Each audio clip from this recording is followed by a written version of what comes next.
प्रकार आहेत. याच्यामध्ये गुळभेंडी, राजहंस, सुरती आणि मधुराई ही 4 प्रकारची कणसं आहेत ती हुरड्यासाठी फक्त.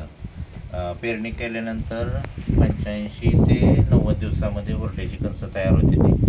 90 दिवस झाले का याच्यातली गुळभेंडी सोडली तर बाकीच्या जे 3 व्हरायटी सुरती, मधुरा आणि राजहंस ही ओली कणसं निश्चित सोडली तरी त्याचे दाणे निघतात, वेगळे होतात आणि भाजायला चांगली.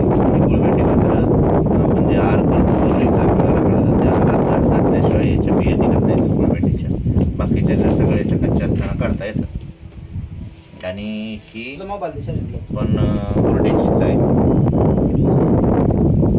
ही सुरती पूर्ण पांढरे मोठे मोठे दाणे आहेत त्याची, ही पण वरच्यावर काढता येते. या हुरड्याच्या व्हरायट्या 4. आणि याचं बियाणं पाहिजे असेल तर आहे सगळ्याचं संपर्क करू शकता. 976 776 74 99. आणि एकदा घेतल्यानंतर परत पुढच्या वर्षी तुम्ही तुमचं बियाणं बनवू शकता. कणसं वाळली का टांगून ठेवायची. टांगल्यानंतर त्याला पुढच्या वर्षीपर्यंत काय होत नाही. म्हणजे ही जर आता आपण ही मार्चमध्ये काढलेली